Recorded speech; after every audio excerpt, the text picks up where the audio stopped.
Assalamualaikum warahmatullahi wabarakatuh. Selamat pagi anak-anak. Hari ini kita akan belajar matematika dengan materi yang pertama, yaitu induksi matematika. Tujuan pembelajaran kita hari ini adalah peserta didik mampu yang pertama menjelaskan konsep notasi sigma. Yang kedua adalah menyatakan notasi sigma dalam bentuk deret dan sebaliknya. Yang ketiga adalah menyelesaikan soal notasi sigma dengan sifat-sifat notasi sigma.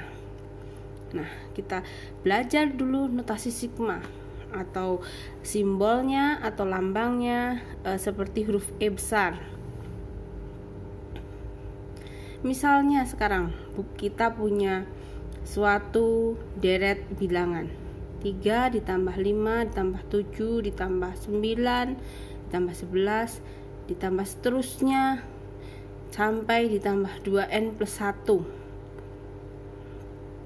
Kita lihat bahwa deret tersebut atau barisan tersebut punya pola 3, bilangan selanjutnya adalah 5 berarti tambah 2, 5 bilangan selanjutnya adalah 7 berarti ditambah 2, dan seterusnya.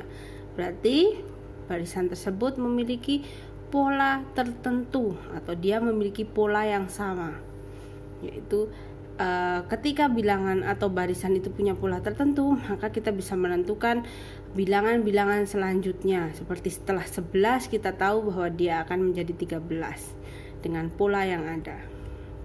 Nah, kalau deret seperti ini atau barisan seperti ini, kita bisa sebut bahwa yang pertama atau angka 3 itu kita sebut dengan suku pertama atau U1. Yang kedua, yang 5, angka 5 itu suku kedua atau U2. Yang ketiga, bilangan ketujuh, suku ketiga, dan seterusnya. Nah, untuk yang 2n plus 1 ini suku keberapa? Karena dia 2n plus 1, kita belum tahu dia suku keberapa, maka kita sebut dia UN atau suku ke n. Nanti kita akan cari tahu dia suku keberapa. Nah, 2n plus 1 ini adalah rumus suku ke n. Nah, kalau barisan punya pola yang sama dengan berarti dia polanya tertentu, kita bisa tentukan bilangan selanjutnya, maka kita bisa ubah dia ke dalam bentuk notasi sigma. Bentuknya adalah seperti ini. Ini dibaca adalah sigma dari 2k. Guru ulangi ya. Sigma dari 2k plus 1 yang bergerak dari k sama dengan 1 sampai dengan n. Ya. Nah, K sama dengan 1 ini ya sebagai apa? Sebagai batas bawah. N-nya sebagai apa? Sebagai batas atas.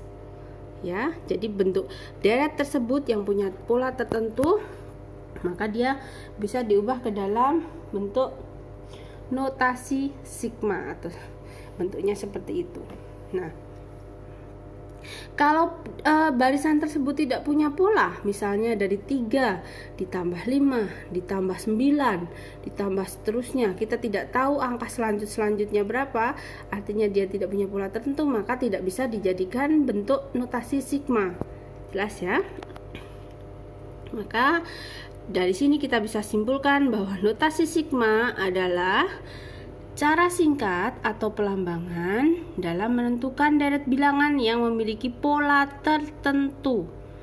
Jadi deret tersebut disingkat menjadi sebuah bentuk notasi sigma. Kita langsung lanjut ke contoh. Contoh yang pertama, misalnya ini.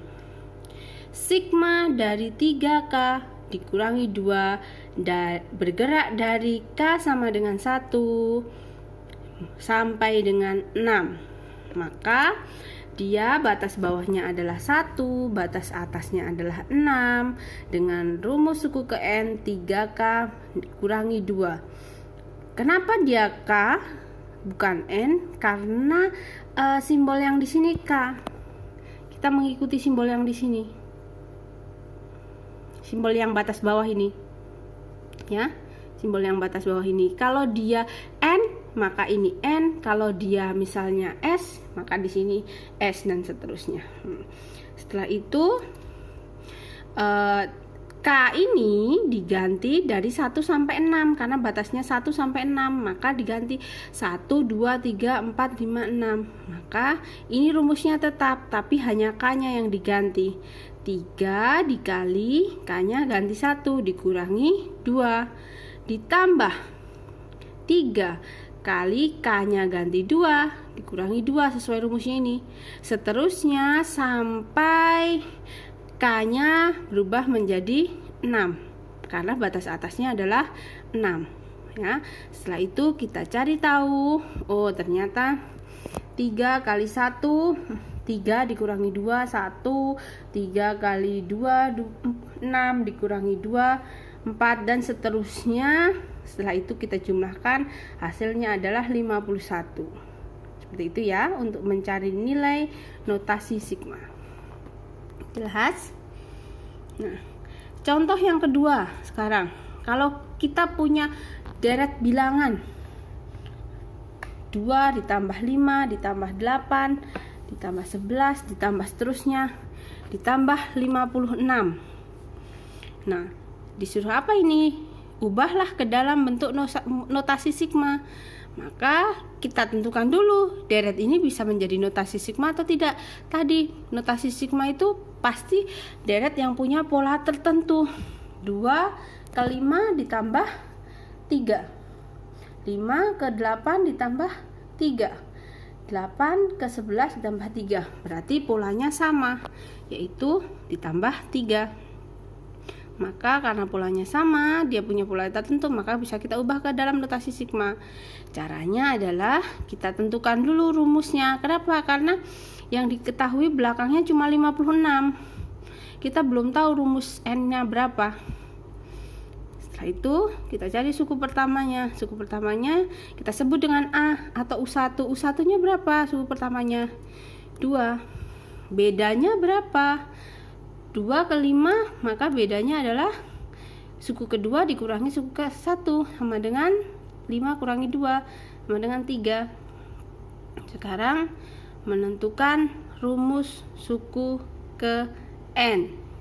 Rumusnya adalah UN sama dengan A ditambah N-1 kali B. Sama dengan A-nya adalah 2, B-nya adalah bedanya adalah 3. Maka 2, ingat yang di dalam kurung kita kalikan dulu. 3 kali N, 3N dikurangi 1 kali 3, 3.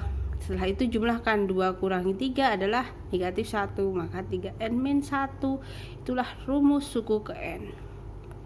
Lanjut, setelah kita tahu rumus suku ke N, kita mencari batas bawah dan batas atas. Nah, untuk batas bawah notasi sigma kita asumsikan K-nya sama dengan 1. Ya, untuk yang bawah kita asumsikan K-nya sama dengan 1. Untuk batas atasnya kita tahu UN tadi adalah 56. Yang terakhir tadi, deret tadi 56. Kita belum tahu dia suku keberapa. Nah, rumus UN-nya apa? Kita sudah tahu 3N-1, maka UN-nya kita ganti 3N-1 sama dengan 56, 3N sama dengan 57, N sama dengan 19, maka batas atasnya adalah 19.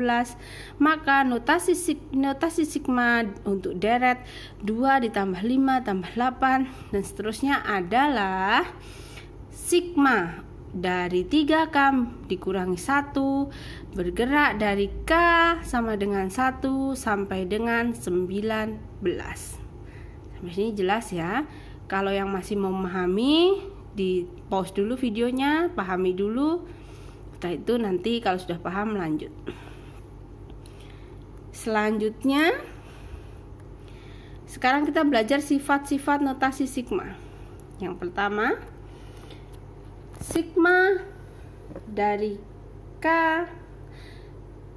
bergerak dari K sama dengan 1 sampai N sama dengan sigma dari I, bergerak dari I sama dengan 1 sampai dengan N. Kenapa sama dengan? Karena kita tahu tadi bahwa K, I atau ini, simbol ini itu terserah kita menentukannya, tapi dia sama. Jelas ya, dia boleh diganti I, boleh diganti M, boleh diganti apa. Jelas ya, jadi sama. Yang kedua adalah sigma dari C, bergerak dari K sama dengan M sampai dengan N. Nah, C itu adalah konstanta. Konstanta itu adalah bilangan yang tidak punya variabel. Artinya 5, 6, 7 dan seterusnya. Dia tidak punya konstanta. Maka dia tidak punya K rumus ini. Rumus notasi sigmanya tidak punya K.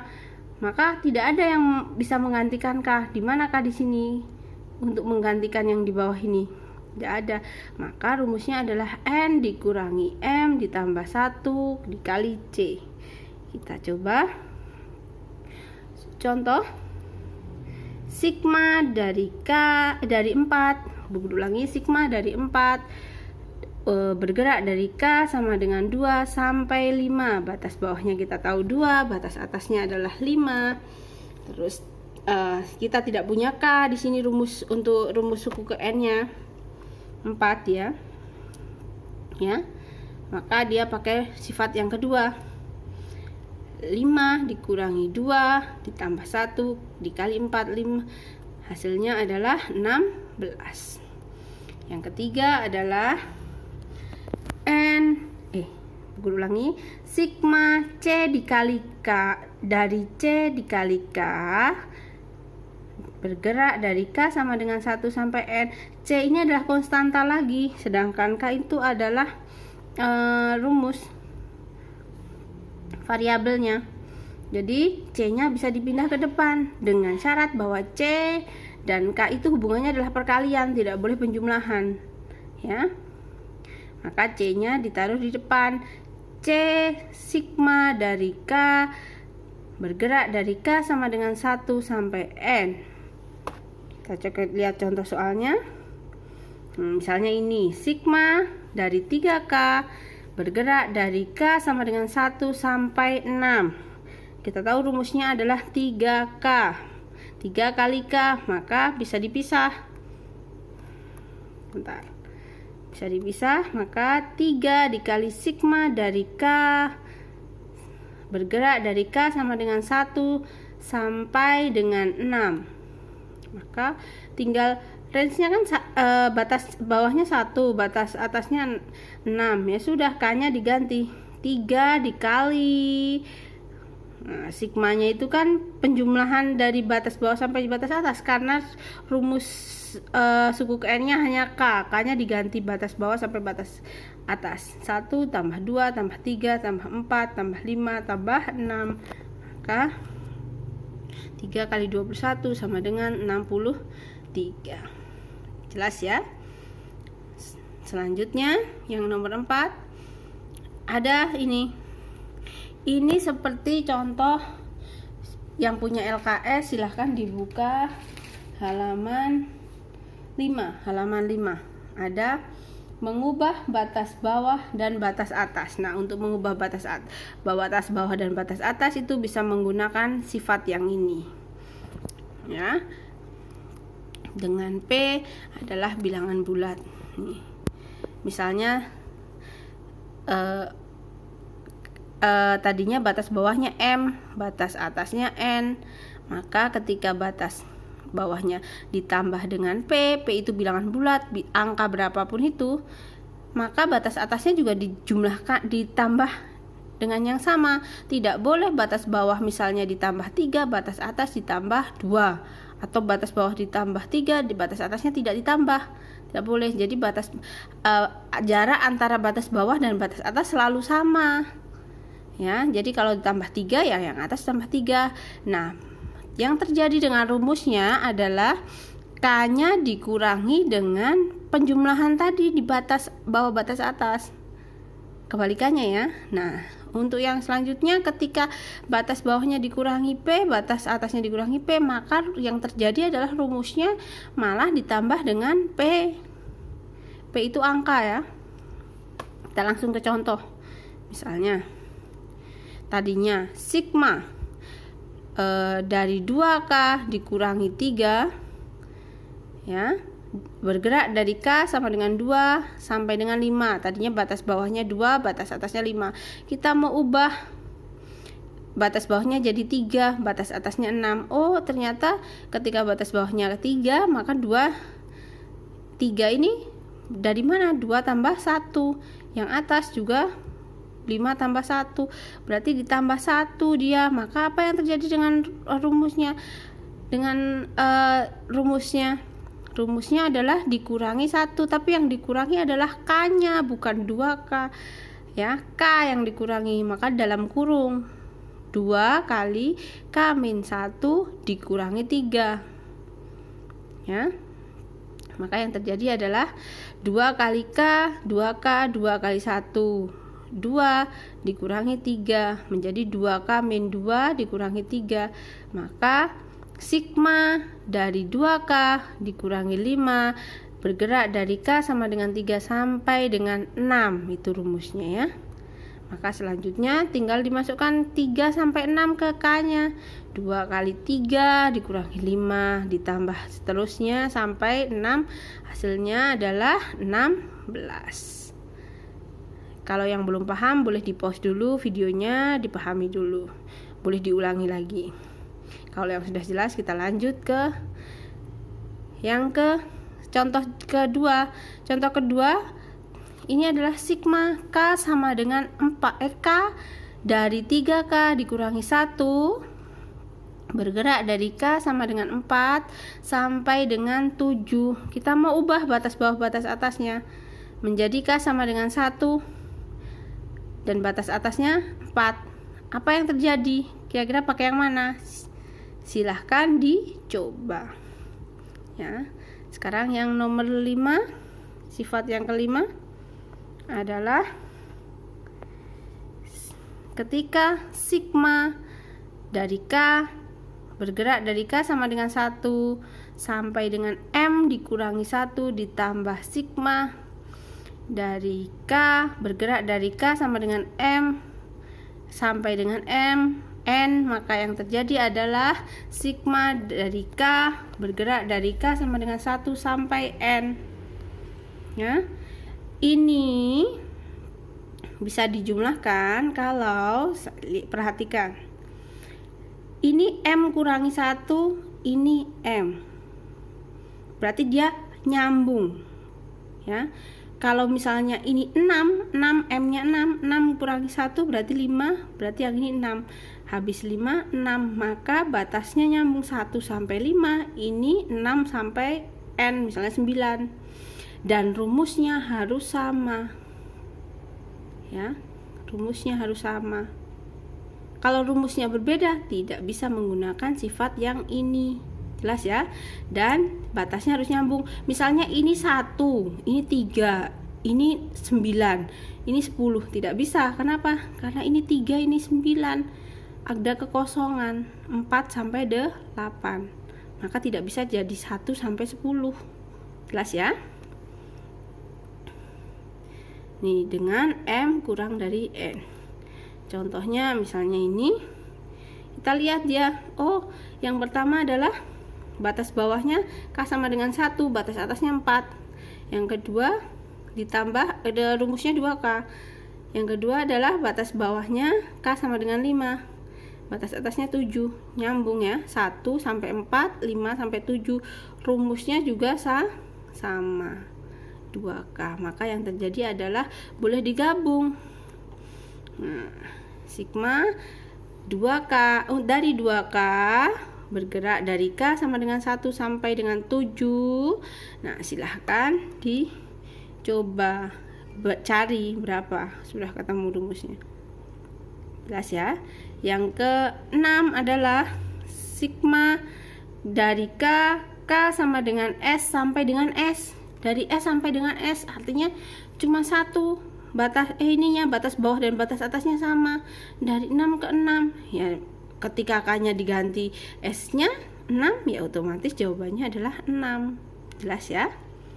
Nah, sudah jelas sampai sini? Kalau ada yang belum jelas silahkan nanti di grup kita diskusi lagi, tanyakan yang belum jelas bagian yang mana, agar nanti Bu Guru jelaskan lagi bagian yang belum jelas. Nah, yang terakhir adalah latihan soal. Latihan soalnya sedikit aja. Silahkan mengerjakan pemantapan LKS halaman 5. Kalau yang kalau yang tidak punya LKS, Bu Guru kirimin fotonya LKS halaman 5. Setelah itu membaca dan memahami contoh soal LKS halaman 7 sampai 8. Nah, yang ini mengerjakan uji kompetensi 1 yang pilihan ganda LKS halaman 8 sampai 9. Syaratnya adalah pilih 5 saja yang Anda anggap mudah untuk dikerjakan. Jadi ada 10, di situ pilihan gandanya kalian pilih 5 soal saja untuk dikerjakan. Yang kedua adalah kerjakan di buku tugas Anda. Jadi tidak di kertas ya, di buku tugas. Beri nama, nomor absen, dan kelas pada bagian atas tiap halaman jawaban Anda. Jadi setiap misalnya kalian mengerjakan 2 halaman, ya dua-duanya diberi nama, nomor absen, dan kelas pada bagian atas ya. Yang terakhir adalah foto jawaban Anda dan kirim ke email feelingfresh@gmail.com. Beri judul pada emailnya, nama lengkap, underscore nomor absen, underscore kelas. Jelas ya? Untuk pelajaran kali ini, materi kali ini sekian. Kalau ada yang belum jelas, boleh kita diskusi di WhatsApp group. Terima kasih. Wassalamualaikum warahmatullahi wabarakatuh.